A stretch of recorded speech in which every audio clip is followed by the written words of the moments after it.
tale well calculated to keep you in suspense. Yes, what is it, Walden? I beg your pardon, Mr. Turnbull, but I thought you would like to know. Yes, well? Well, it's your nephew, sir. Mr. Donald Ransom. Oh, Lord. Yes, his car has just come into the driveway. It has, huh? Yes, sir. Now, what the devil does that impractical young wastrel want this time? I'm sure I don't know, Mr. Turnbull. Well, I think I do. Yes, sir. I think he wants some more extra money from his inheritance to squander on that nonsensical research and experimentation he's been doing over at the university, on those ridiculous journeys to heaven knows where in search of heaven knows what. Yes, sir. Money. Well, he won't have it. No, sir. Not as long as I have any legal right to the management of it.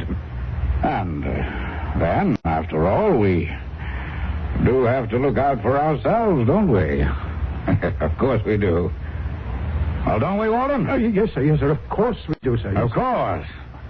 So go out and meet him at the door. Tell him that I'm not in, that I've...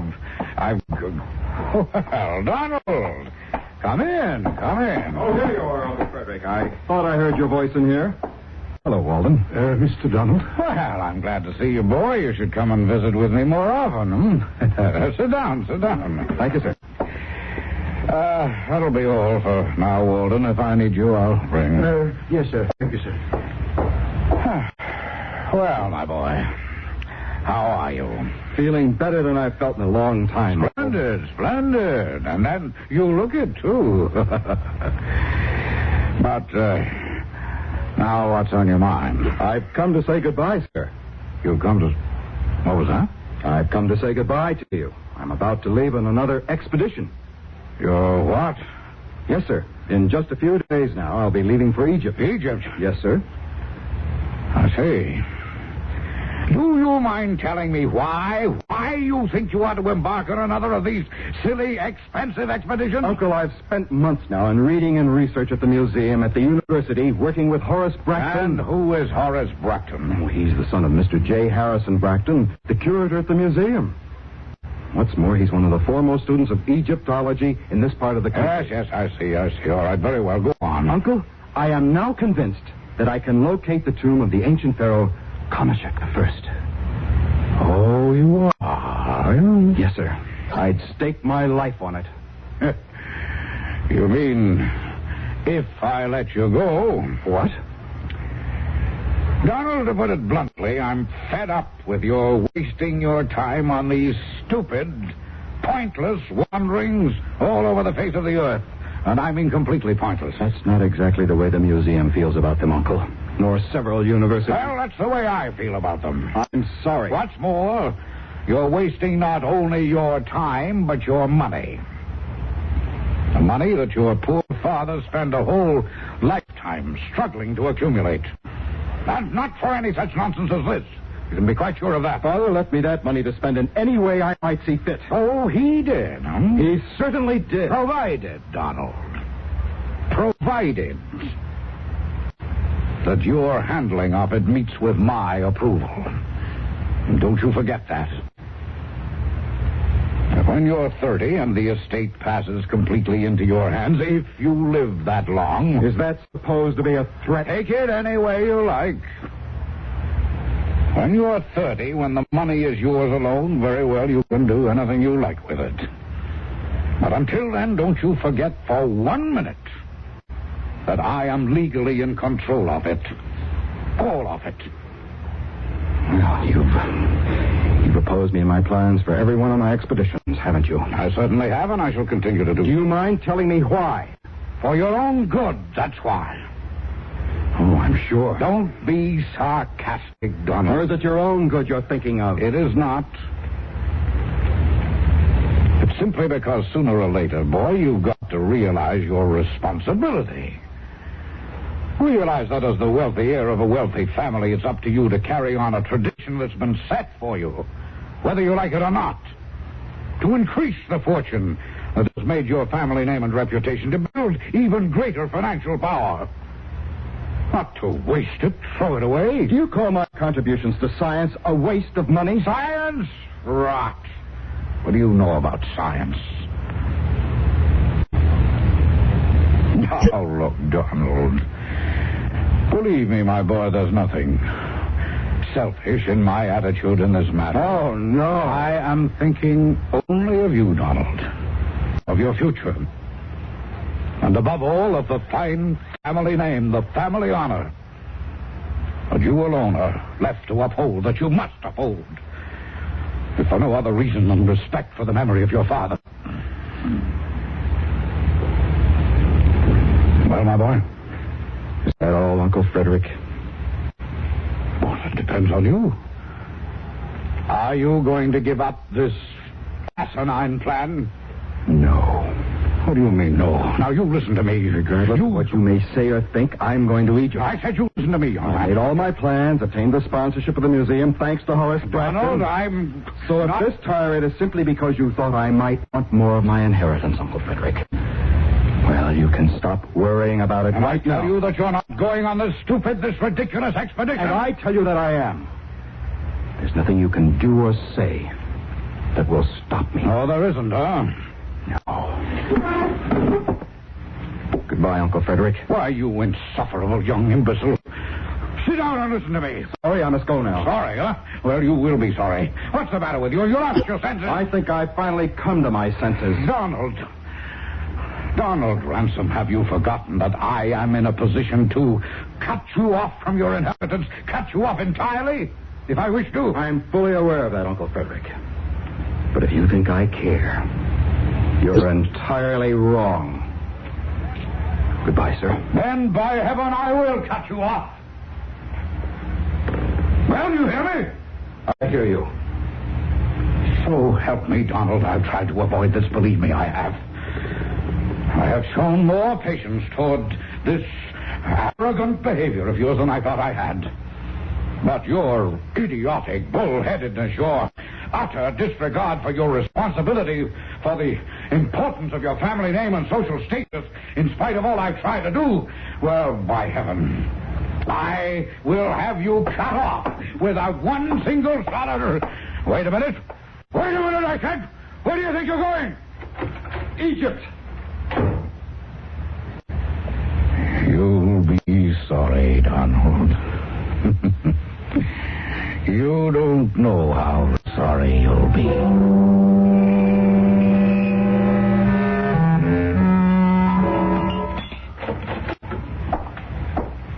Well, Alden, what's all that you have there? A package and a letter, sir. It came for you by special post, by special delivery, as you call it. Where? From Egypt, sir. Egypt. Well. I've been expecting a letter from him. 3 months now, isn't it, that he's been gone? Yes, sir. Yes, Walden, I knew very well that the money Donald had to beg for that stupid expedition would soon run out. So now he wants some more. I'm sure I don't know, sir. Well, I do, and Walden... Yes, sir. Yes. You can take that letter out and burn it. But the handwriting on it, sir, it doesn't look to me like... package. Well, all right, let me have it. We'll see what's in it. Yes, sir, here you are. Probably some completely useless relic or souvenir that he picked up, sent along in the hope it might influence me into sending him money. Well, I assure you that it won't. I made my position clear when he walked out of here. And I don't intend to change it. Mr. Turnbull, the handwriting on yes, the letter... I know, Walden. You've always been sympathetic towards some of his silly ideas, huh? Perhaps even hoped that I would help him. Yes, sir. Now, don't worry, I won't. Let's see now. But this was apparently written by somebody else other than... Irresponsible young idiot. Look at this. Look at it, Walden. Why, yes, sir, I see. What is this? Donald's crude idea of a practical joke? This dirty old piece of some kind of dried up old bone? It's from a human body, sir. And very, very old. So this is the sort of nonsense Donald has been wasting his time and our money digging up out of the dirt and sand over there in Egypt. By heaven, I said it before, and I say it again, Walden. Yes, I know you have, sir. I know you. Now, don't you get out of line.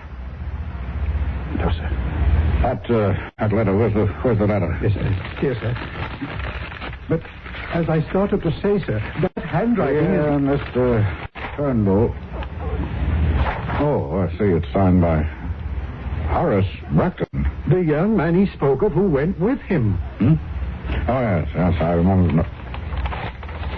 Walden. Listen to this. Yes, sir. Dear Mr. Turnbull, a few minutes before he died, your nephew, Donald Ransom... Oh, dear. What a misfortune, sir. Donald. Dead. My deepest sympathy, sir. Huh? Yes, sir. You can keep your sympathy to yourself, Walden. I beg your I don't... pardon, sir. Just forget it and go answer the door. Well, sir, but... yes, sir. I knew it. I knew I was right. And now, by heaven, this proves it. Now, let's see. Your nephew, Donald Ransom's last request was that I send you a section of the femoral bone from the skeleton of the pharaoh Kamoshek that he recovered from a tomb near the ancient city of Giza. As you no doubt have been informed, he died of some as yet completely Sir. Yes, what is it now? Your pardon. Yes, Walden. Mr. Harrison Bracton, the father of the young man who sent the letter.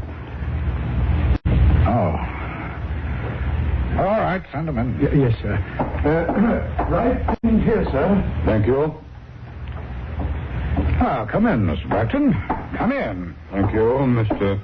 Turnbull. You, may as well sit down, I suppose. Thank you. And before we go any further, I must tell you how distressed I am about your nephew's death. Yes. Now, let's see. You're over at the museum, aren't you? Yes. I am the curator of osteology. Osteology. That's the study of bones, I believe. Yes. And here, take a look at this. Even in his last moments, my recalcitrant nephew chose to mock me by sending me this bone. I know. From the remains of the pharaoh Kamoshek, it's most exciting, isn't it? Exciting? I'll be honest with you. It's why I came in the hope I might be allowed to see it. See it? Well, take it. It's yours for that stuffy museum you live in. But you mean it? Well, I certainly don't want it around here, do I? Oh, I see. Then you believe it, too. Believe in what? What are you talking about? The curse, Mr. Turnbull. The curse? Yes, that may have accounted for the strange death of your nephew, the curse of Kamoshek. Oh, you can't be serious, Bragdon. You mean to sit here, you, a supposedly intelligent man, and... oh, no, I don't believe it. Have you forgotten what happened to the men who violated the tomb, who touched the remains of King Tutankhamun, knowing about the curse on them? Oh, that's absurd, ridiculous. You really believe in such rubbish? I'm not sure. Well, I am. It's utter nonsense, superstition. So here, take this worthless piece of bone along with you and get out of here. No, I would hesitate to touch it, sir. Oh, you would, huh? Yes. Well, do you want it for that second-rate museum of yours? My second... Well, of course. All right, then, here. I'll bundle these papers around it for you. Here you are, now. Take it and leave. Mr. Turnbull. But to think that you, the curator of a museum, would fall for such trash is almost beyond belief. Go along. Now, wait, sir, I should have please. recognized you for the superstitious, doddering old fool you are the moment you stepped in here. Listen to now, me. get out of here, or I lose my patience. Get along.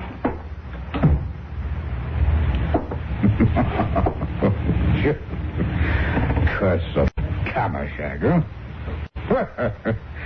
I'd like to see it try to act on me. Ridiculous.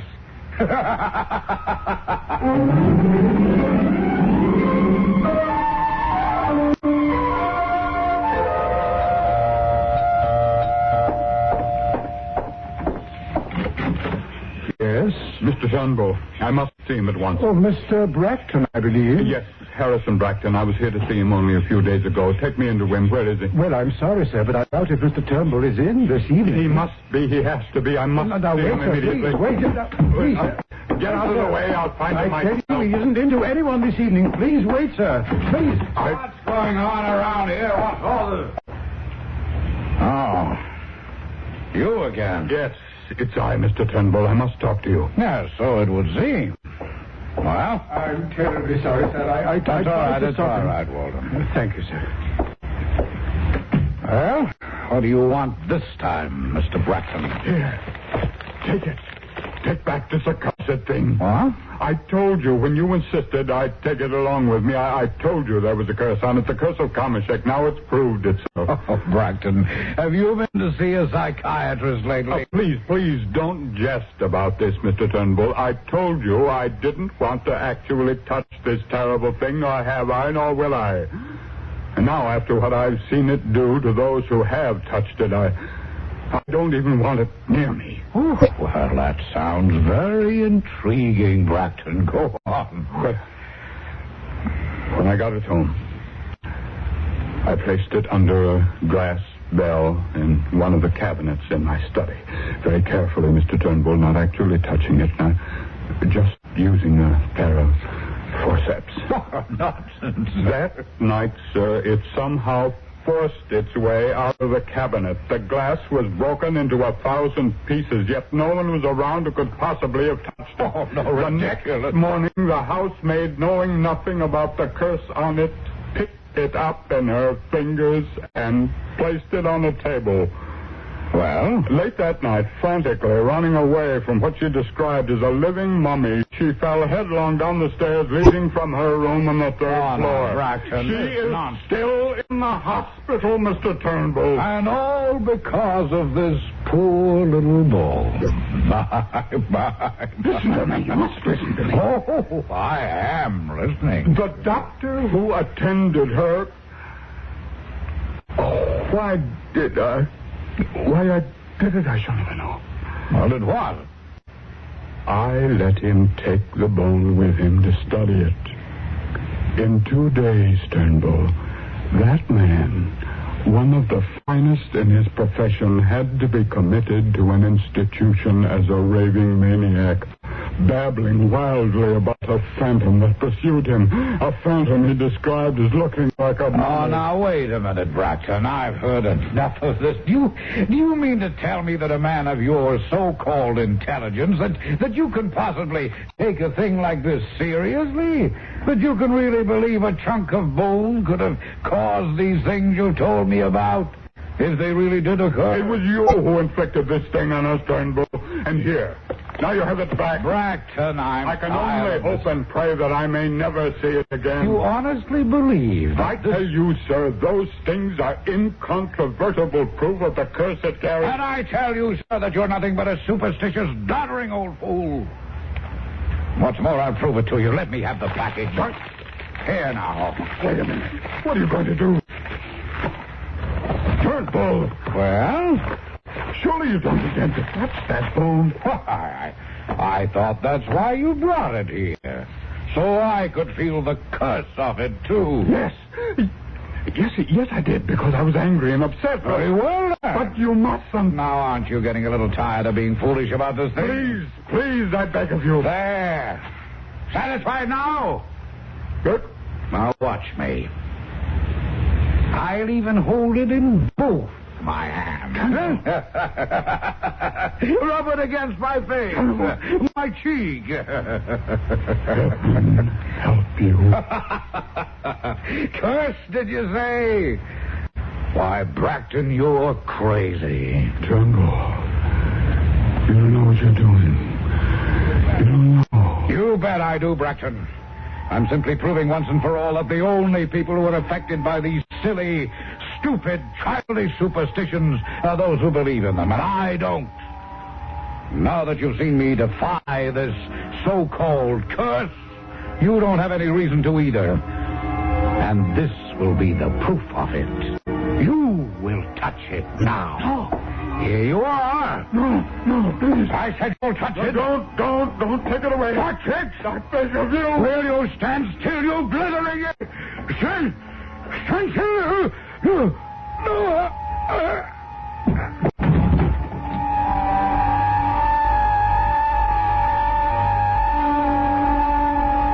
Quite frankly, Mr. Bracton, I don't understand it. I don't understand this at all. You don't understand what, Doctor? I had Turnbull in my office for a complete examination not more than 10 days ago. At that time, and I'm sure of it, we overlooked nothing. His physical condition was perfect. But now, well, there's only one way I can report this. Yes, Doctor. Death due to natural causes. Natural causes? Yes. No. No? Now, what do you mean by that, Mr. Bracton? Nothing, I suppose. Nothing at all.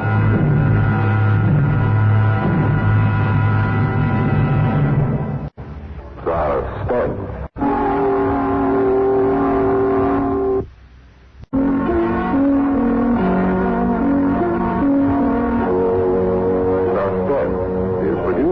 By Fred Hendrickson. Music supervision by Ethel Huber. Listen again next week when we return with another tale well calculated to keep you in suspense. Spooky Ventures is the home for spooky content and spooky merchandise on the web. Check it out today at spookyventures.com. And remember, always keep it spooky.